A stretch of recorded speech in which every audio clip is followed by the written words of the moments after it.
Early 1990s में एक बहुत इम्पोर्टेंट डेवलपमेंट हुई and that was the emergence of A unipolar world order which replaced the bipolar order of the Cold War era.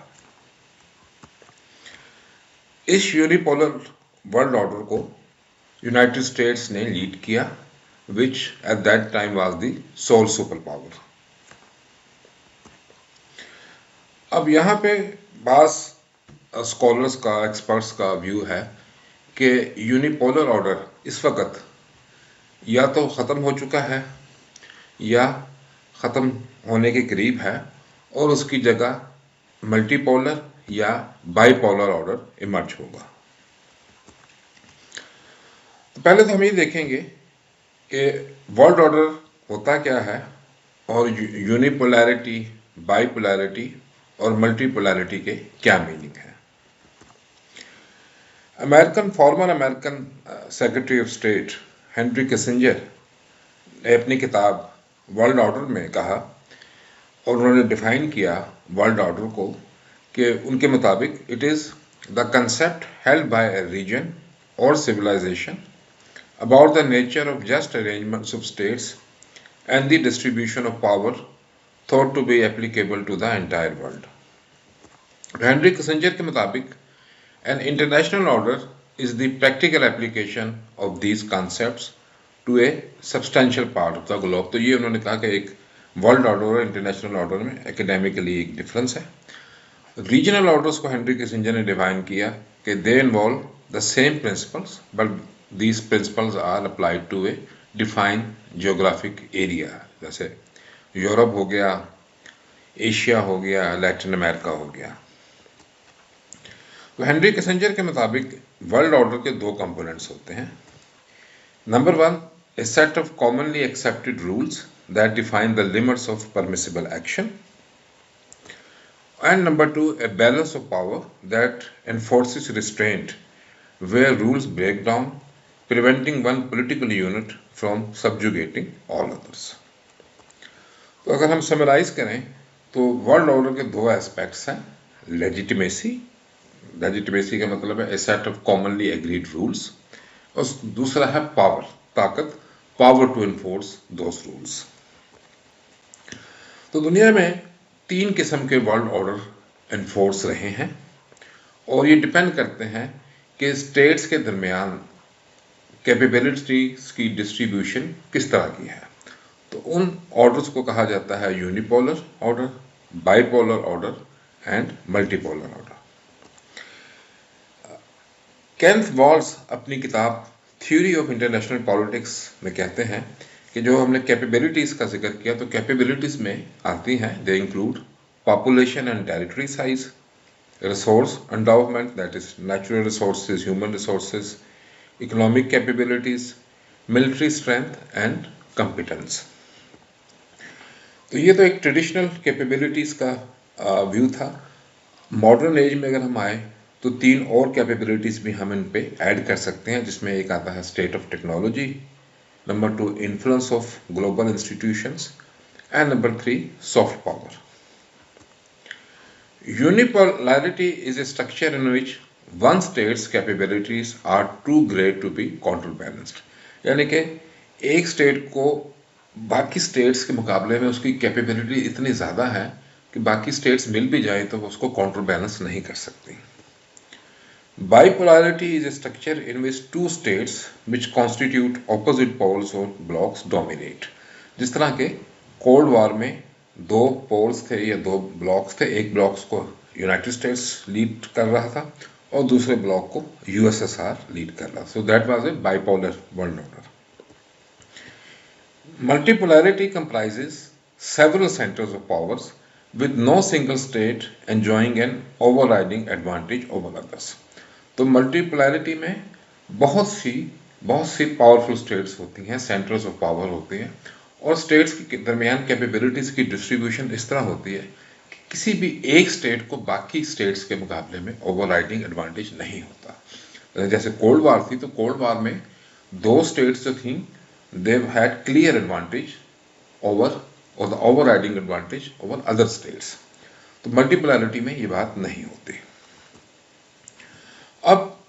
जो most widely use हम measures या criteria use करते हैं capability को एवेलुएट करने का, मेजर करने का, उसमें एक तो जीडीपी या इकोनॉमिक साइज आता है और दूसरा मिलिट्री स्पेंडिंग आता है, क्योंकि इनको क्वांटिफाई भी हम बड़ा इजीली कर सकते हैं। अब इस टेबल में आप देख सकते हैं कि हमने 1996 से लेके 2024 तक आपको बताया कि मुख्तलिफ कंट्रीज का ग्लोबल जीडीपी में क्या साइज रहा है, क्या शेयर रहा है, जिससे मालूम होगा कि टॉप इकोनॉमीज दुनिया की कौन सी रही है। तो आप ये देख सकते हैं कि 1996 जब यूनिपोलर ऑर्डर नया नया इमर्ज हुआ था, उस वक्त यूएसए का शेयर ग्लोबल इकोनॉमी में तकरीबन 25% था, और जो लेटेस्ट डाटा है वर्ल्ड बैंक का उसके मुताबिक 2024 में यूएसए का शेयर 26%, यानी कि यूएसए का शेयर मोर और लेस ग्लोबल इकोनॉमी में वही रहा है जो उसका 1996 में था, ओवर द ईयर सेम रहा है, और US remains the world's top economy. दूसरी तरफ चाइना ने काफ़ी अपना शेयर इंक्रीज किया। चाइना की इकोनॉमी का जो रिलेटिव साइज है वो बहुत इंक्रीज हुआ है। जैसा कि आप देख सकते हैं कि 1996 में चाइना का शेयर ग्लोबल इकोनॉमी में 2.7% था, और 2024 में ये 16.85 यानी कि तकरीबन 17% तक पहुंच गया था। लेकिन चाइना का जो शेयर रिलेटिव सेंस में इंक्रीज हुआ है वो उसमें यूएसए के शेयर पे उसने नहीं लिया। China has not drawn upon the share of the US in global economy, बल्कि उसने दूसरे कंट्रीज़ का, खासतौर पर जापान का जो शेयर था ग्लोबल इकोनॉमी में, उस पर ड्रॉ अपॉन किया, क्योंकि जापान का की इकोनॉमी काफ़ी स्लो डाउन रही है 1990 से ऑनवर्ड तक। जैसे आप देख सकते हैं कि जापान का शेयर 1996 में ग्लोबल इकोनॉमी में तकरीबन 15% था, और 2024 में यानी कि लास्ट ईयर ये सिर्फ 3.6 हो गया था। दूसरा आप ये भी देख सकते हैं कि यूएसए में और जो सेकंड लार्जेस्ट इकोनॉमी है, इनकी इकोनॉमिक साइज में भी अभी भी काफ़ी फ़र्क है। यूएसए का शेयर 26% है और चाइना का 17% है। अब एक और इम्पोर्टेंट जो हम इंडिकेटर इससे रिलेटेड यूज़ कर सकते हैं वो ये है कि इंटरनेशनल ट्रेड में, इंटरनेशनल इन्वेस्टमेंट में, जब इंटरनेशनल ट्रांजैक्शन होती है उसमें कौन सी करेंसी ज़्यादा यूज़ होती है। तो क्योंकि जो ज़्यादा करेंसी यूज़ होगी that will be showing the investors confidence in that currency और इन दैट कंट्रीज इकोनॉमी। इसमें भी आप देखें कि सबसे ज़्यादा जो करेंसी यूज़ होती है वो अमेरिकन डॉलर है, जिसका शेयर 44% है। दूसरे नंबर पे यूरो है 16%। तो आप देख सकते हैं कि अमेरिका का शेयर जो सेकंड, डॉलर का जो शेयर जो सेकंड लार्जेस्ट करेंसी है, यूरो उससे 3 टाइम्स ज़्यादा है।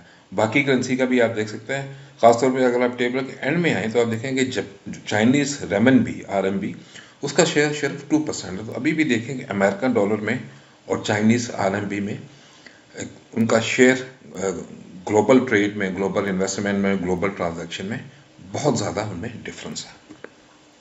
इसी तरह एक रिलेटेड कंसेप्ट है top reserve currency. Reserve currencies वो होती हैं जो कि हर कंट्री का स्टेट बैंक खुद खरीद के अपने पास रखता है, ताकि अपने कंट्री की जो करेंसीज हैं उनको स्टेबलाइज कर दिया जाए। हमारा स्टेट बैंक भी ये करेंसीज, मुख्तलिफ करेंसीज खरीदता है। तो IMF के मुताबिक सबसे बड़ी जो रिजर्व करेंसी है वो भी अमेरिकन डॉलर है, जिसका शेयर 59% है टोटल रिजर्व करेंसीज में, और दूसरा नंबर पे यूरो आती है जिसका 20। तो यहाँ पे भी डॉलर का शेयर यूरो से 3 टाइम ज़्यादा है। और चाइना का अगर आप देखें तो उसका शेयर सिर्फ टॉप रिजर्व करेंसी में सिर्फ 2% है। तो ये शो करता है कि this is investors confidence. Last slide में इन्वेस्टर कॉन्फिडेंस था, और इस स्लाइड में government's confidence, central banks confidence in US dollar and by implication in American economy. अब हम दूसरी तरफ आते हैं global spending, global defence spending के ऊपर, because this is also a big measurement of the capability of different states.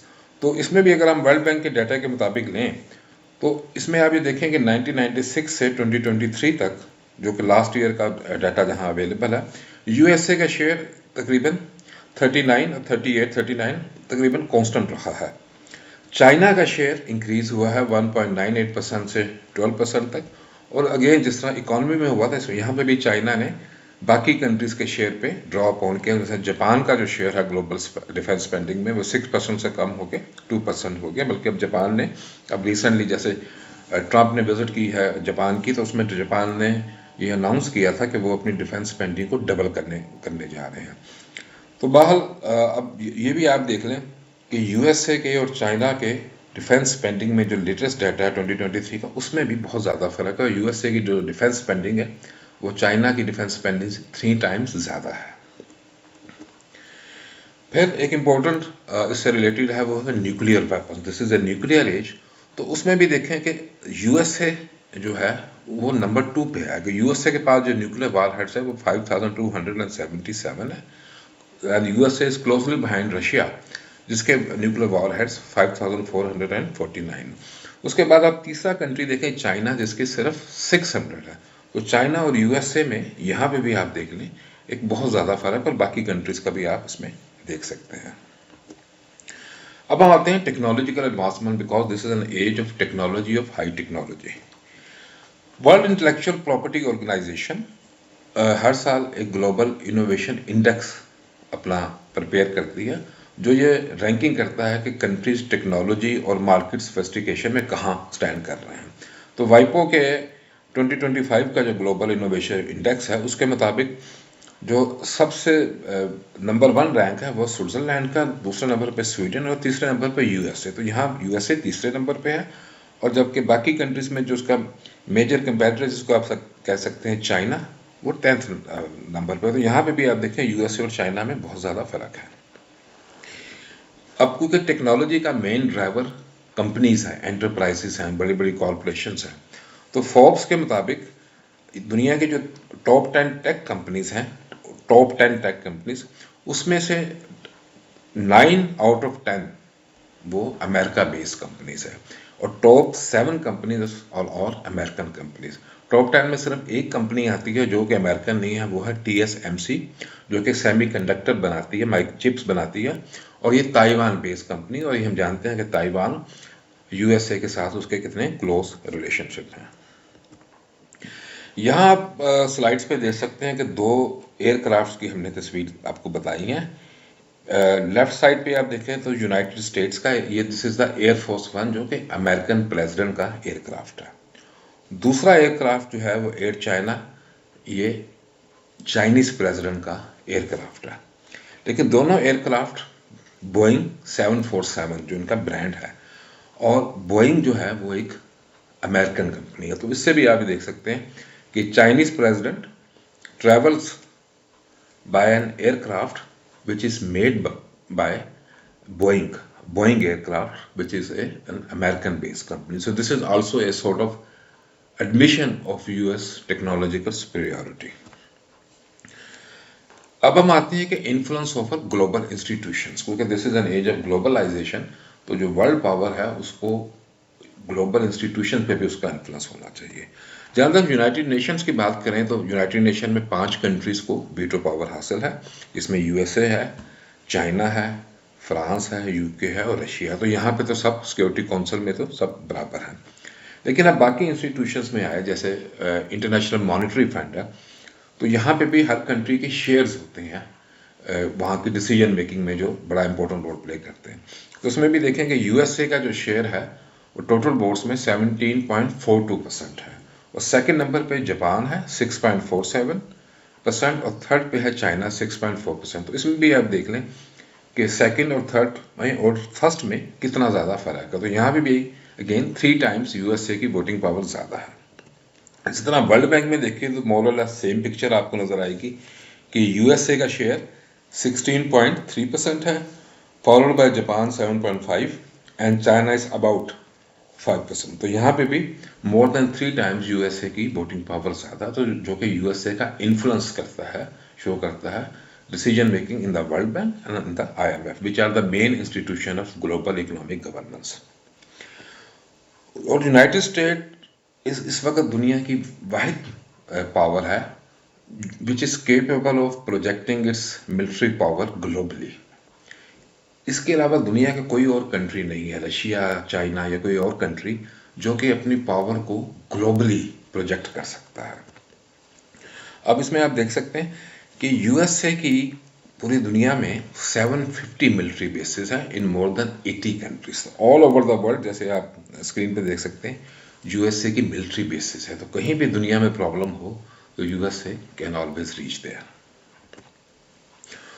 और USA के अलावा कोई भी स्टेट या कम्बिनेशन ऑफ स्टेट वो इस काबिल नहीं है कि अपनी विल को अपने रीजन के अलावा बाहर कहीं वो इन्फोर्स कर सके। सिर्फ यूएसए, जैसे अब आपने देखा कि इसराइल और अब जो पैलेस्टीनियन इशू था तो उसमें भी यूएसए ने इंटरवीन किया।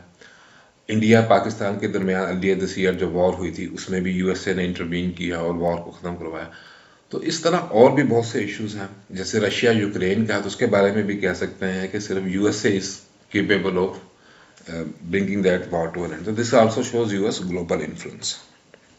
फिर जो मेजर इकोनॉमिक पावर्स हैं दुनिया में, जिसमें यूरोपियन यूनियन कंट्रीज हैं, जापान और साउथ कोरिया, इनकी सिक्योरिटी प्रोवाइडर यूएसए है। यूरोपियन यूनियन की थ्रू नेटो, जबकि जापान और साउथ कोरिया के साथ यूएसए की बायलैटरल डिफेंस ट्रीटीज हैं। नेक्स्ट जो इंडिकेटर आता है वो है soft power. Soft power is a country's ability to influence others without resorting to coercion, mainly through culture and intellectual idea. तो ये वो जगह है जहाँ पे आप किसी कंट्री को फोर्स किए बगैर सिर्फ परसुएशन से आप दूसरे कंट्रीज को इन्फ्लुएंस करते हैं।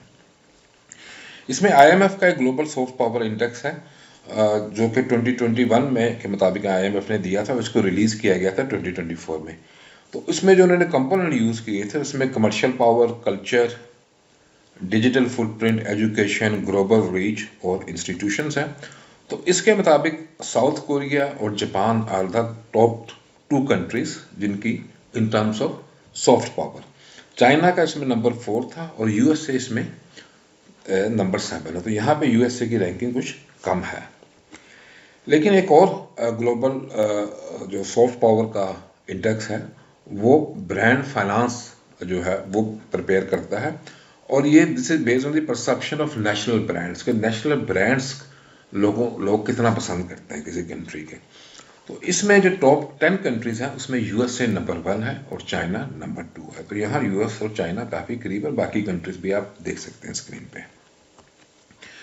अब जब हम पर्टिकुलरली यूएसए की सॉफ्ट पावर का जिक्र करें तो उसमें एक तो लिबरलिज्म आता है। इस वक्त जब all over the world political system है जिसको डेमोक्रेसी कहते हैं, तो वो बेसिकली लिबरलिज्म है और ये एसेंशियली अमेरिका से ये चीज़ आई है। स्टार्ट लिबरलिज्म यूके से हुआ था, लेकिन इस वक्त जो एक लिंचपिन है कंट्री लिबरलिज्म का वो यूएसए रहा है। Market economy, this is also US contribution, और ऑल ओवर द वर्ल्ड जो इस वक्त इकोनॉमी है वो मार्केट इकोनॉमी। इवन चाइना में भी जो इकोनॉमी है वो मार्केट इकोनॉमी है। थर्ड जो यूएसए की सॉफ्ट पावर का एक सिंबल है वो इंस्टीट्यूशन ऑफ हायर लर्निंग है यूएसए में। Everyone wants to go to USA for higher education. Entertainment industry USA की one of the biggest industries in the world, Hollywood. और फिर डिजिटल टेक्नोलॉजी में आप देखें तो इसमें भी यूएसए नंबर 1 है। अब हम आपकी डिस्कशन हमारी होगी, तो हम now it's time to give the concluding remarks. तो हमने ये देखा कि ऑन द होल देखे जाएं तो USA is far ahead of other countries in की कैपेबिलिटीज। हमने आपके सामने ये डिस्कस की हैं, तो उसमें यूएसए और बाकी कंट्री से बहुत आगे है। अमेरिका का जो नियरेस्ट राइवल है वो चाइना है, लेकिन तमाम की इंडिकेटर पे एक्सेप्ट 1 उन दोनों के दरमियान जो गैप है वो बहुत ज़्यादा है, जैसा कि हमने आपको बताया। अब वो कौन सा इंडिकेटर है जिसमें चाइना और अमेरिका के दरमियान गैप्स इतना ज़्यादा नहीं है, और वो है साइज ऑफ इकोनॉमी। यूएसए इस वक्त लार्जेस्ट इकोनॉमी है, चाइना सेकंड लार्जेस्ट इकोनॉमी है, लेकिन ये कहा जा रहा है कि by 2035 China will become the largest economy. तो जनरल व्यू यही है, और Lancet magazine which is one of the most prestigious journals जो कि इंग्लैंड से पब्लिश होता है, उसकी एक रिपोर्ट के मुताबिक China is likely to become the largest economy by 2035। लेकिन लांसेट आइडिया करता है कि by the end of this century, that is 2098, USA will again become the largest economy in the world. तो at all events अगर हम USA top economy नहीं भी बनता, चाइना रहता है, लेकिन फिर भी USA का कि डॉलर की जो स्ट्रेंथ है और USA का जो आपने देखा है मार्केट कैपिटलाइजेशन, उसकी कंपनीज, हाईटेक कंपनीज की जो USA को एज हासिल है, तो करंट हम ये कंक्लूड कर सकते हैं the current unipolar order is likely to endure in foreseeable future. ना सिर्फ कि unipolar order, US led unipolar order इस वक्त कायम है, बल्कि ये इट इज़ नॉट लाइकली कि फोर्सिबल फ्यूचर में इस will be replace, it will break down, तो ये परसिस्ट करेगा, एंड्योर करेगा इन फोर्सिबल फ्यूचर। उम्मीद है आपको ये वीडियो पसंद आई होगी। It may have added to your knowledge of the world order of international relations. If that is the case, please subscribe to my channel CSS Preparations. Thanks for watching.